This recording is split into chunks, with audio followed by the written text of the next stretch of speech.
Thane police ने एक छोटे बॉलीवुड निर्माता और उसके सहयोगी को फर्जी कॉल सेंटर चलाने और लोकप्रिय विवाह वेबसाइट जीवनसाथी.com पर नकली प्रोफाइल बनाकर महिलाओं को ठगने के आरोप में गिरफ्तार किया है।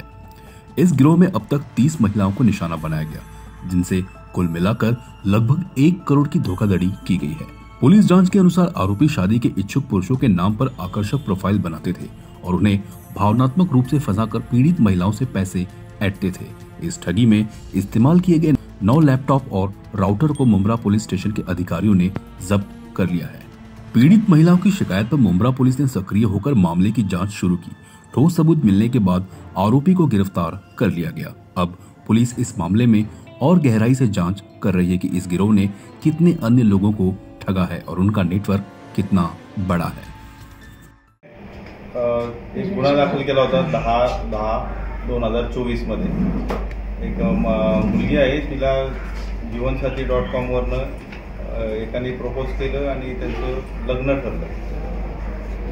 लग्न ठरल्यानंतर त्यांनी वेगवेगळे बहाणे सांगितले। तो अमेरिकेत बिझनेस करतोय डायमंड आणि ज्वेलरीचा, आणि त्या बिझनेसमध्ये डायमंडचा जो बिझनेस आहे ते डायमंडचे काही आर्टिकल्स त्यांनी गिफ्ट म्हणून तिला पाठवलेले आहेत आणि ते कस्टममध्ये अडकले म्हणून त्यांनी तिच्याकडनं पैसे घेतले। नंतर युगांडामध्ये त्याचा ॲक्सिडेंट झालेला आहे आणि इमिजिएट त्याला पैशाची गरज आहे।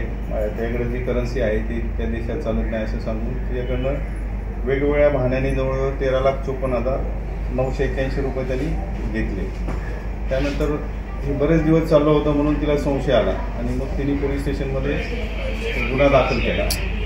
गुन्ह्याचा तपास करताना आमच्या आयोनी बँक स्टेटमेंट, जीवनसाथी.comचं प्रोफाईल आणि AI म्हणजे आर्टिफिशियल इंटेलिजन्सचा वापर केला आणि त्याच्यावरनं जईद खान हा मुलगा आहे त्याला ट्रेस केलं आणि त्याला पकडलं भोपाळमध्ये। जईद खान जो आहे त्याकडे इंट्रोगेशन केल्यानंतर दुसरा जो मुख्य आरोपी आहे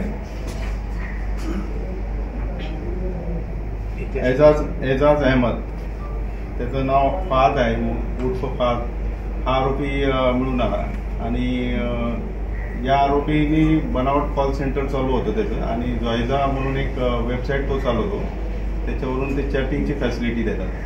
तर असे तो वेगवेगळे बनावट प्रोफाईल बनवतो आणि मुलींना फसवून त्यांच्याकडनं पैसे काढतो। आता हे जे प्रोफाईल आहे जईद खान हा एकदम स्मार्ट मुलगा आहे, त्याचं स्टुडिओ आहे, हेअर स्टुडिओ आहे, तिथे हेअर कटिंग स्टुडिओ, त्याचे एकट्याचे 7-8 जवळजवळ प्रोफाईल त्यांनी वेगवेगळे बनवलेले आहेत आणि मुलींना आमिष दाखवून ते हे करतात। तर या तपासामध्ये पोलिसांकडे काहीच माहिती नव्हती, म्हणजे जीवन.comचं प्रोफाईल आणि बँक अकाउंट याच्यावरनं गुगलवरनं त्यांनी त्याचं फेस रेकग्नाइज केला, मुलीला दाखवला आणि तो तिच्या व्हिडिओमध्ये जे फोटो होते त्यात व्हेरीफाय केल्यानंतर पहिल्यांदा आम्ही जईदला ताब्यात घेतलं। त्याच्यानंतर आमची टीम त्याच्या माहितीनुसार लखनौमध्ये गेली आणि तिथून हा दुसरा आरोपी ताब्यात घेतलेला आहे। त्याच्या कॉल सेंटरमध्ये रेडचं काम चालू असताना आरोपी आला, तर थार गाडीमध्ये तो आला होता, पण त्याच्या लक्षात आलं काही गडबड आहे म्हणून मग तो थार गाडी घेऊन पळून चालला होता।